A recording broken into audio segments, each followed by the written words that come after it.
Roddy Piper's book In the Pit with Piper is very eye-opening, and seeing as you guys are still enjoying these kind of videos, I thought I'd share some interesting quotes from this book.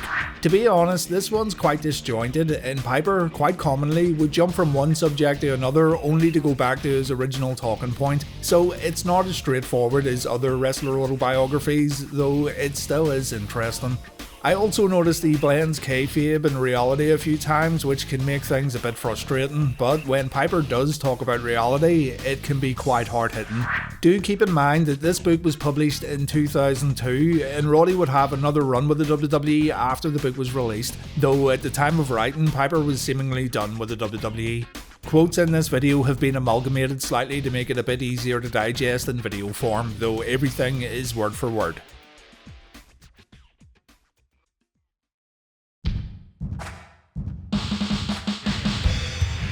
Vince McMahon's a big focal point of the book, and I didn't want to spend too much time on McMahon, seeing as there's other more interesting stuff in my opinion. But here's a brief insight into Piper's thoughts on Vince.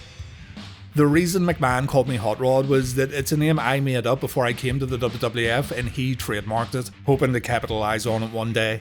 He kept calling me Hot Rod instead of Roddy Piper because he owned that name, and it was also part of the brainwashing that he used on all his wrestlers to try and show he was in control. To him, he owned Hot Rod. He may very well have owned the name, but he sure as hell didn't own me. I wasn't intimidated by him or his tactics. Normally, when we were in an arena, the billboard outside showcased the talent that was going to wrestle that night, such as Roddy Piper versus Hulk Hogan, and that would be what attracted the people. But McMahon slowly changed the billing on the marquee to highlight the WWF instead of putting our names there. While our names were still drawing to record crowds, McMahon was trying to make it look like it was the WWF name and not the wrestlers that was bringing in the fans. Eventually, of course, the WWF name had all the power, and with the wrestlers losing top billing, McMahon could now pay them much less. It was now the WWF coming into town as opposed to whatever the main event was. But let's get something clear, folks. McMahon did not make the WWF. The wrestlers did.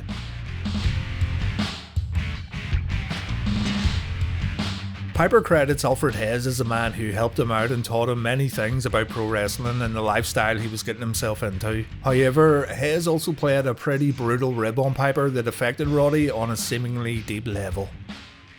I'm standing in the dressing room in Kansas City and Bob Geigel, a great amateur and professional wrestler and promoter, calls me over. "Hey kid, I want to talk to you." I was very interested to hear what he had to say about wrestling. I was always looking to get advice from guys who'd been around for a while and were top-notch wrestlers. I was so engrossed in what Mr. Geigel was saying that I tuned out everyone and everything around me. I was so distracted by Geigel that I was leaning against the bench with my hand behind me and somebody put something in it without me realising it. Finally, Mr. Geigel finishes talking and I notice that something's in my hand, so I squeeze it a few times and turn around to see it's Lord Alfred Hayes' donkey-sized penis. My mentors were now rolling on the floor laughing at me as this whole thing had been a setup. Me, I felt humiliated, hurt, embarrassed and angered all at once. You've got to understand, I'd been living on the streets for 2 years. When you're on the street, you're constantly fighting. I thought I was away from all that. I thought I was in a room with a bunch of men I could trust, but now I didn't know what to think. And I couldn't do anything because there was nobody in this group who I could beat up, so what the hell was I gonna do? I got to the point where I wouldn't shower in the same room as them anymore. I would go to the arena, change into my kilt in the car, then wait outside until it was my turn to go on. Then, after I finished, I would go back outside the arena to wait for my ride. If we didn't hit a gym along our bookings route where I could shower, I would stay dirty.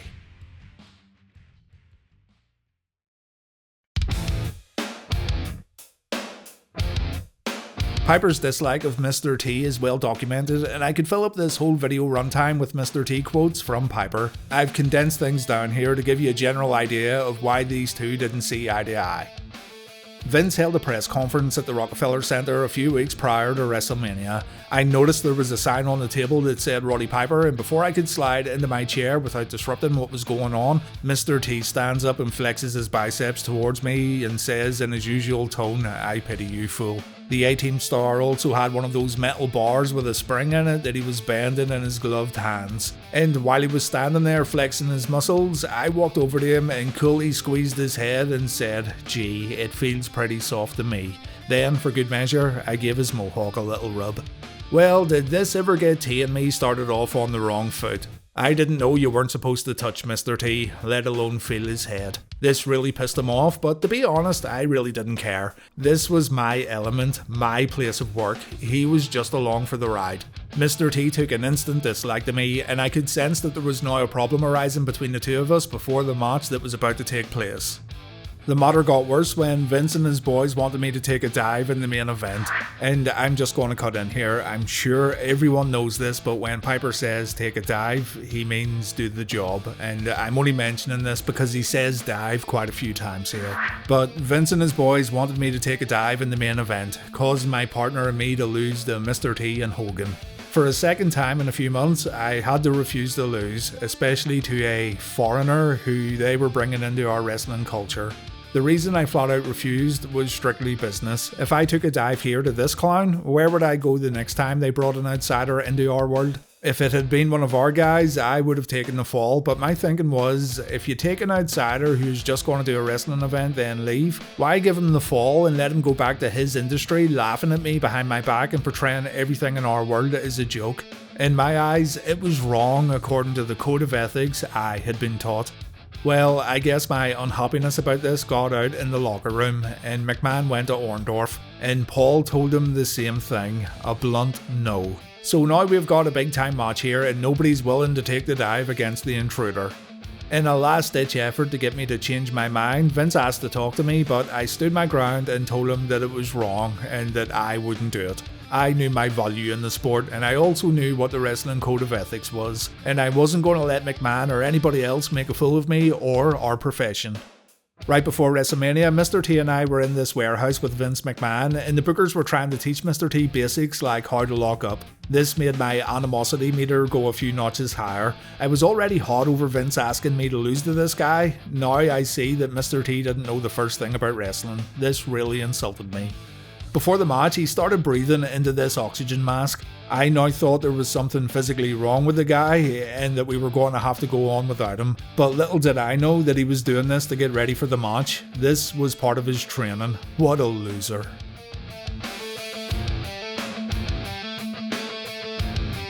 Just to continue on from the Mr. T quotes, here's what Piper had to say about Hulk Hogan in the success of WrestleMania 1.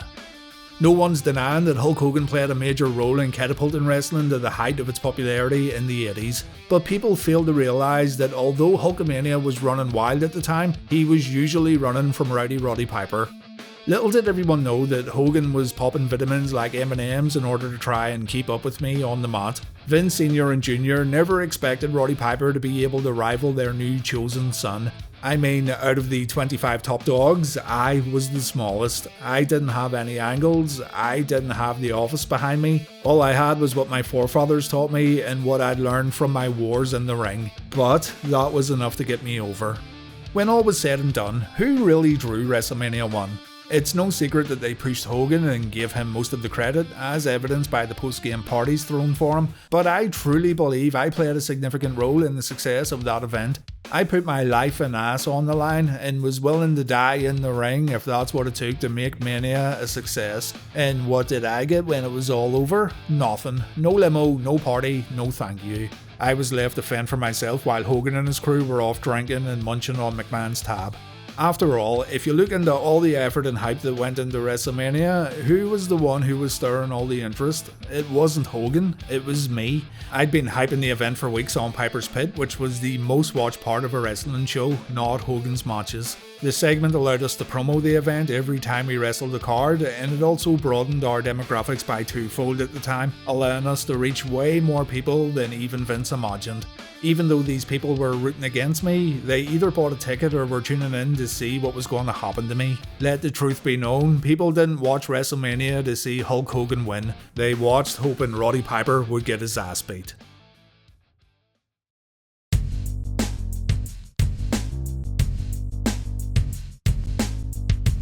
Not only did Piper talk about the infamous squeegee incident involving Sid, but he also gives good insight into the manner in which Vince McMahon introduced Sid to the WWF roster.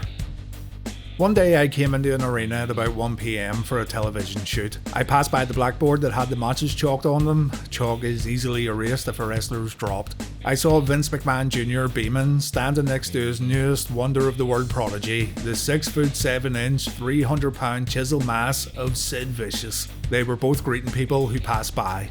Let me try to help you understand what was going on here. The promoter's motive in manipulation was to make all of the other wrestlers remember that everyone is replaceable and that there is always someone ready to take their job. He was also reinforcing the possibility that a few more shots of testosterone may be in order for them to keep their jobs. Lastly, and unbeknownst to Sid, Vince was turning the boys against the newcomer, ensuring that he would become Vince's ally and confidant. This particular case, however, was one in which the simple manipulation 101 tactic came back to bite Vince in the ass. Sid had been told prior to being put in the display window that he was the chosen one, that he would be the next world champion. He had been flown first class around the country and driven around in style in stretch limousines, unlike the other 98% of the wrestlers. So 2 days later, Sid, having now graduated from manipulation 101 and believing every word he had been told, went back to Atlanta to prepare for his move to the Big Apple. Let me remind you that Sid had been hanging out with the WCW wrestlers and that Atlanta was the WCW's backyard. When he arrived in Atlanta, he went to a local bar. He started drinking and bragging about his new position in the WWF. By this time, there wasn't a wrestler anywhere who hadn't heard about Vince naming Sid his golden child and giving him the royal treatment. One of the greatest weapons in a promoter's arsenal is jealousy, and thanks to Sid, it was working like a charm. Sid, a wonderful guy who just happened to get caught in the web of manipulation at the same time, certainly didn't help the situation with his newfound arrogance. As Sid's alcohol level rose, so did his level of bragging, and unfortunately for him, so did the blood pressure of every wrestler in the bar. Eventually, some of the WCW wrestlers had heard all they could take. They literally threw Sid out of the bar. Peace and whiskey tranquility filled the room and nobody gave the incident a second thought. He was just another asshole passing through. Suddenly, the Vicious came out of Sid and the bar entrance was filled with his mammoth presence. He began ranting the best 30-second promo of his life, where's a camera when you need it, holding a weapon in his hand. He was screaming, "Come on, all you f***s, I'll take you all on." He waved the object around the room. It was supposed to even the odds against the 12 WCW wrestlers present. His curious eyes tried to focus upon the weapon he was waving around. People began screaming, "He's got a pipe. No, he's got a bat. Shit, he went and got a crowbar out of his car." Then, a soft, squeaky voice broke through the mayhem. "Nah, he's got a squeegee," it said. A what? Michael Graham, all 5 feet 6 inches and 185 pounds of him, stood up from his table and made sure everyone understood what he was saying. He's packing a f***ing squeegee. The pint-sized Graham, who was tough as nails, walked straight up to Sid and, staring him straight in the navel, said, "If you don't shut up and get out of here now, I'm going to shove that squeegee up your ass." The reality of the situation kicked in. Sid had to be asking himself through his alcohol-befuddled brain, "What am I doing?" And he turned and walked out the door. It was too late, however, the damage had been done. When I walked into the WWF arena the following day, the building was riddled with squeegees, complemented by a chalkboard illustration from an unknown artist, actually Bret Hart, depicting all the antics that had taken place the night before.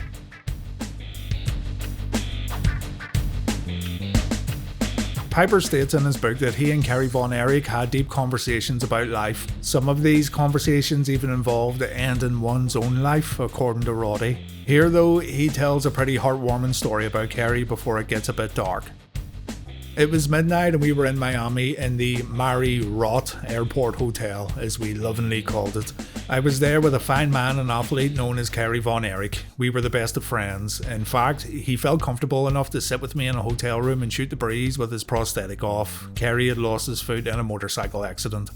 This night, as we entered our hotel room, I put the bolt out to leave the hotel room door ajar. This was the traditional wrestler's way. We did this so when room service came, we wouldn't have to get off our lazy asses to answer the door. We did our wrestler's routine by unpacking and putting our wrestling tights over the lampshades. They make quite good clothes dryers. We then sat down on our respective beds and proceeded to share a joint. Kerry had shared some very intimate stories about his brothers with me, and I shared stories about myself. This evening, however, there was happiness in the air and no mention of any negative things. As we smoked, we both got up and talked our way over to the window. One of us opened it, and to our surprise, we found out it was large enough to fit a human body through. Without breaking the stride of our giggling conversation, we both climbed through the 8th story window and onto the ledge. The two of us were as high as kites, standing with our backs to the building on a ledge that was approximately 8 inches wide. Not even the slamming of the window broke the rhythm of our bubbly conversation. We were now trapped outside. Upon realising our predicament, we giggled and I pulled another joint out of my pocket which we lit up and smoked. We were just enjoying the view. I don't know how long we were out there, but suddenly Big Boss Man and Kurt Hennig were frantically opening the window and pulling us back in, almost losing Kerry in the process. No questions were asked and the night went on. Approximately 2 months later, my friend Kerry shot himself in the heart. I know why. It was the sickness. The sickness is not something a wrestler's born with. He inherits it later in life from his forefathers who don't know the legacy they're leaving behind. But the promoters make sure it's passed on in a very cold and calculated, tried and true way. The amount of sickness in the wrestler is directly proportional to the amount of manipulation used by the promoter. In order to understand the sickness completely, you must also understand the extent of the manipulation.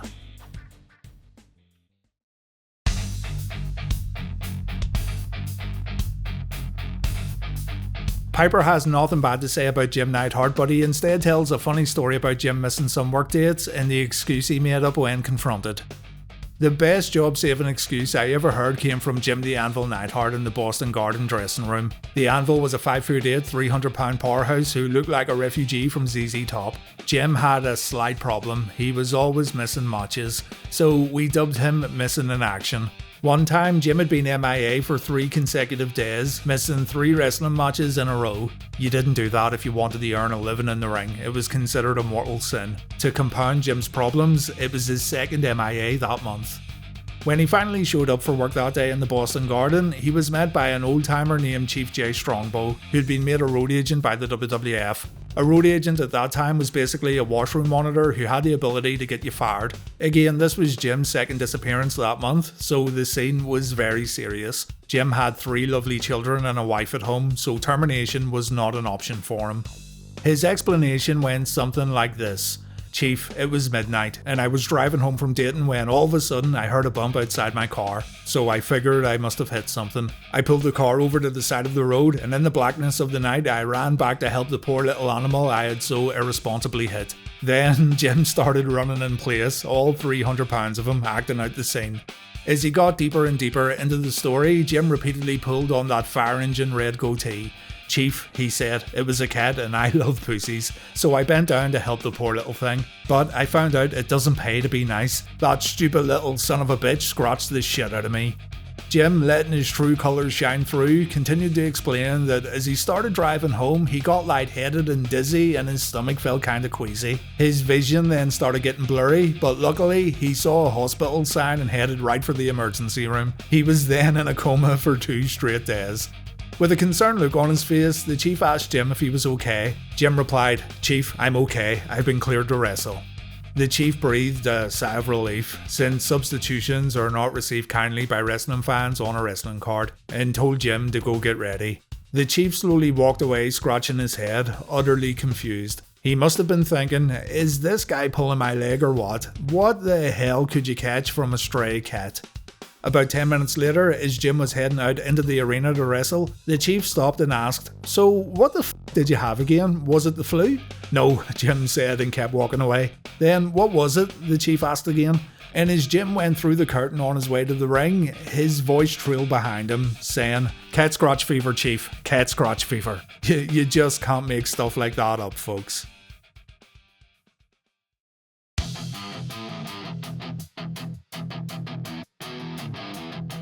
Vince Russo really did not like Roddy Piper, even though he didn't know me from Adam Bomb.